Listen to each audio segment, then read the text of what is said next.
Assalamualaikum warahmatullahi wabarakatuh. Pemirsa beriman, tetangga adalah orang yang akrab dalam kehidupan kita sehari-hari.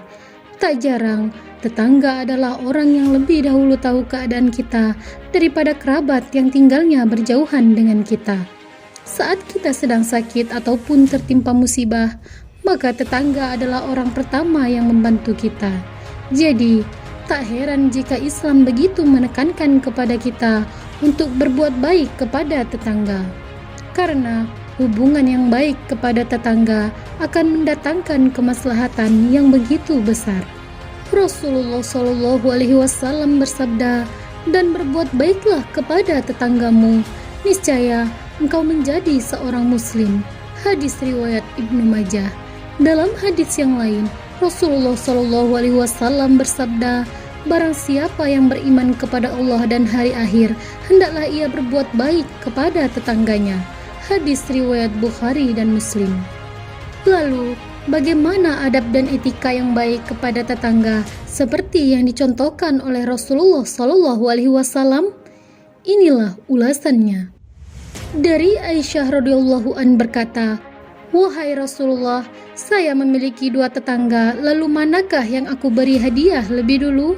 Beliau menjawab, "Yang lebih dekat dengan pintu rumahmu." Hadis riwayat Bukhari.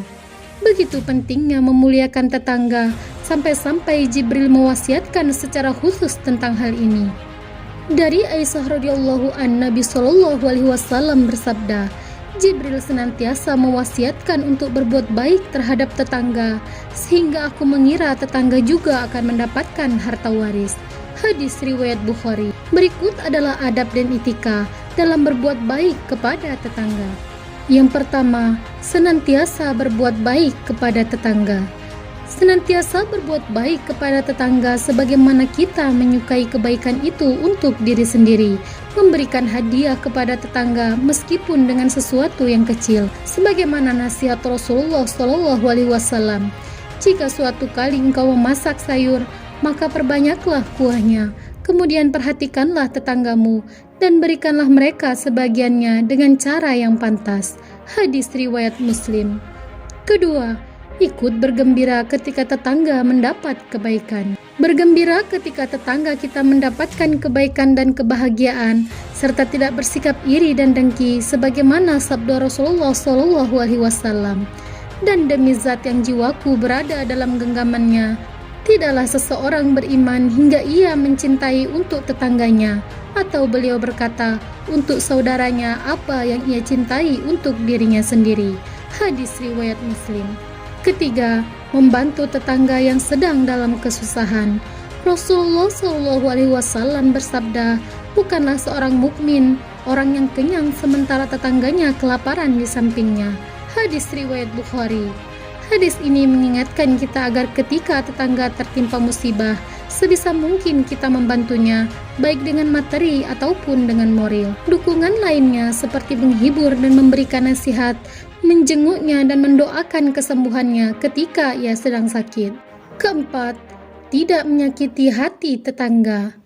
Menghindari sikap yang dapat menyakiti hati tetangga, contohnya mencela, membeberkan aibnya, memusuhinya ataupun jenis gangguan lainnya, sehingga membuat tetangga tidak nyaman dan tersakiti, baik berupa perbuatan maupun perkataan.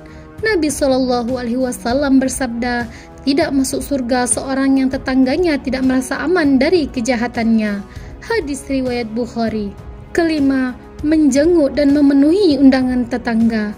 Kunjungilah tetangga pada hari raya dan datang jika ia memberikan undangan. Pesan Rasulullah Shallallahu Alaihi Wasallam, hak muslim atas muslim yang lain ada 5: menjawab ucapan salam, menjenguk orang sakit, mengantar jenazah, memenuhi undangan, dan mendoakan orang yang bersin. Hadis riwayat Bukhari. Keenam, bersikap toleran kepada tetangga. Bersikap toleran kepada tetangga di sini dimaksudkan selama bukan dalam perkara maksiat. Mendidik keluarga agar tidak bersuara keras atau berteriak-teriak, tidak mengeraskan suara televisi, atau membuat kegaduhan yang bisa mengusik dan mengganggu ketentraman tetangga. Sebab mungkin di antara mereka ada yang sedang sakit, sedang lelah, sedang istirahat ataupun sudah lansia.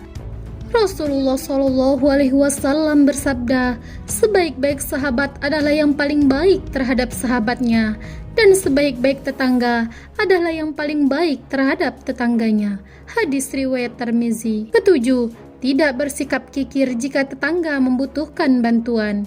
Jangan bersikap kikir kepada tetangga yang membutuhkan bantuan selama kita bisa membantunya. Rasulullah Shallallahu Alaihi Wasallam bersabda, janganlah seorang di antara kalian melarang tetangganya untuk meletakkan kayu di tembok rumahnya. Hadis riwayat Bukhari. Pemirsa beriman, hal ini menjadi bukti begitu besarnya perhatian Islam dalam berbagai hal dan urusan. Mulai dari bangun tidur sampai tidur lagi, semua tidak luput dari ajarannya. Kita sebagai makhluk sosial tidak dapat hidup sendiri tanpa adanya interaksi dengan manusia lainnya. Maka kehadiran tetangga dalam kehidupan sehari-hari tidak dapat dihindari. Sekalipun mungkin tetangga kita ada yang non-muslim, kita tetap harus berbuat baik kepadanya. Kemudian, ketika kita disakiti oleh tetangga, janganlah lantas memusuhinya. Dari Ibnu Umar radhiyallahu an, Nabi Shallallahu Alaihi Wasallam bersabda, seorang mukmin yang bergaul di tengah masyarakat dan bersabar terhadap gangguan mereka itu lebih baik daripada seorang mukmin yang tidak bergaul di tengah masyarakat dan tidak bersabar terhadap gangguan mereka.